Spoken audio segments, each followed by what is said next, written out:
Olá, pessoal, tudo bem com vocês? Eu me chamo César Teixeira Pacheco, sou estudante de Engenharia Elétrica da Universidade Federal de Santa Maria, campus Cachoeira do Sul. Olá, pessoal. Eu sou Gustavo Lenha de Stephen e também sou estudante de Engenharia Elétrica na Universidade Federal de Santa Maria, no campus de Cachoeira do Sul. O nosso projeto é orientado por nossa professora Ana Luísa Soubia. O mesmo é intitulado Apoio Pedagógico e Aulas Extracurriculares, Ciências Exatas para Discentes do Ensino Fundamental e Médio. Bom, e hoje nós vamos tratar sobre dízima periódica e fração geratriz. A dízima periódica são números infinitos, pois não possuem fim, e periódicos, pois certas partes se repetem.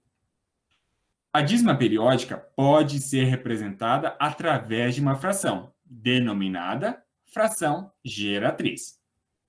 Vamos ver agora a dízima periódica e não periódica e as suas diferenças.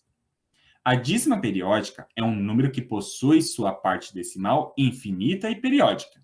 Isto é, em sua parte decimal, há um número que se repete infinitamente. Vamos ver alguns exemplos. 0,32, 32, 32, 32 até o infinito, 57,555 até o infinito e 2,2, 89, 89, 89 até o infinito, sendo a dízima periódica do primeiro exemplo 32, no segundo exemplo 5 e no terceiro exemplo o 89. Quando um número é decimal infinito, mas não apresenta algarismos que se repetem, ou seja, não possui um período, ele não será uma dízima periódica, e sim um número irracional. Vamos ver alguns exemplos. Π, que é igual a 3,141592, o E, ou o número de Euler, que é igual a 2,7182, e a raiz de 3, por exemplo, que é igual a 1,7320, entre tantos outros valores. Vamos ver agora os dois casos de dízima periódica, o caso simples e o caso composto.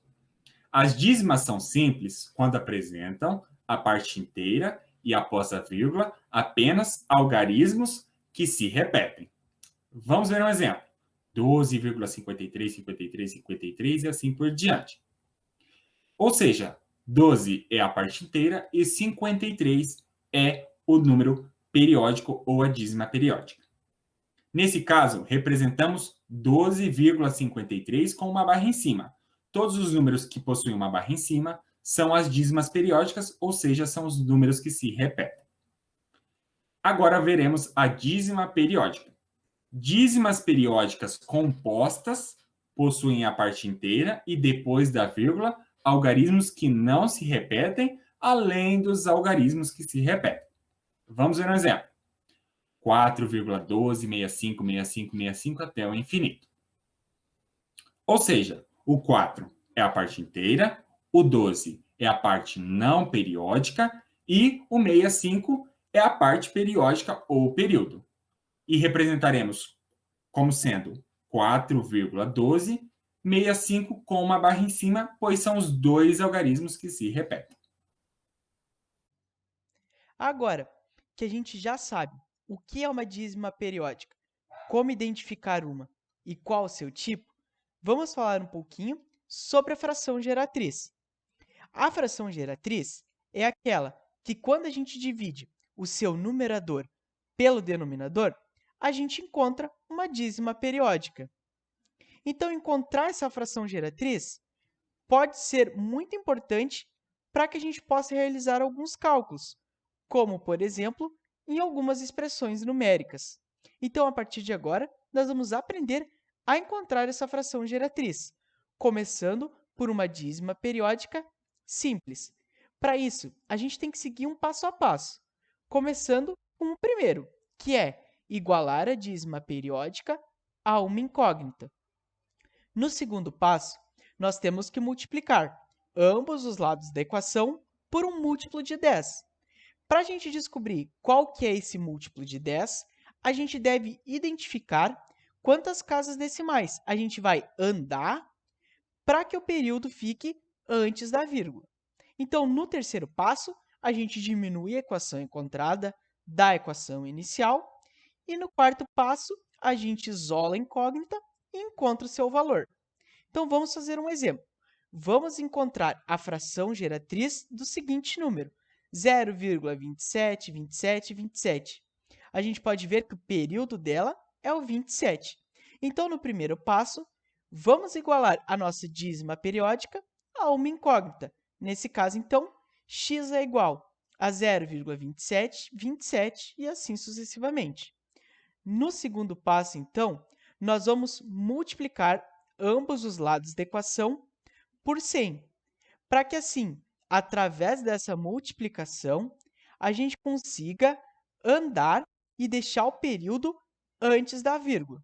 Então, realizando essa multiplicação por 100, a gente vai ter 100x é igual a 27,2727. Então, agora nós temos duas equações e vamos diminuir a equação encontrada da equação inicial. Então, fazendo essa subtração, a gente vai ter que 99x é igual a 27. Então, agora, basta a gente isolar a incógnita, ou seja, x é igual a 27 sobre 99. E, então, agora, nós determinamos a fração geratriz. Nós podemos ainda simplificar a mesma, dividindo ela por 9, ou seja, 27 dividido por 9 é igual a 3, e 99 dividido por 9 é igual a 11. Então, nós podemos dizer que a fração geratriz da dízima periódica 0,2727 é igual a 3 sobre 11. Quando nós tivermos uma dízima periódica composta, o processo para encontrar a fração geratriz é bem semelhante àquele que a gente viu no slide anterior. Porém, tem um detalhezinho. Nós temos que multiplicar também a primeira equação por um número múltiplo de 10. Assim, a gente vai transformar essa dízima em uma dízima periódica simples. Vamos ver um exemplo, então. Vamos encontrar a fração geratriz do número 5,45676767. Nós podemos perceber neste número que 5 é a sua parte inteira, 45 é a parte não periódica e o período é igual a 67. Então, no primeiro passo, nós temos que multiplicar este número por 100, porque desta forma a gente transforma ele em uma dízima periódica simples, ou seja, 100x é igual a 545,6767 e assim sucessivamente. Já no segundo passo, nós temos que passar o período para o lado esquerdo da vírgula. Para isso, temos que multiplicar nossa equação por 10.000, ou seja, nós teremos 10.000x é igual a 54.567,6767 e assim por diante. No terceiro passo, então, nós temos que subtrair as equações e vamos encontrar o seguinte resultado. 9.900x são iguais a 54.022. Agora, basta isolar a incógnita. X é igual a 54.022 dividido por 9.900. Nós podemos ainda simplificar essa equação, dividindo ela por 2, e nós teremos x é igual a 27.011 dividido por 4.950. Desta forma, esta é a fração geratriz da dízima periódica 5,45676767. Então, pessoal, essa foi a nossa aula de dízima periódica e fração geratriz. Eu espero que vocês tenham gostado e nos vemos na próxima aula, que será sobre notação científica. Até lá!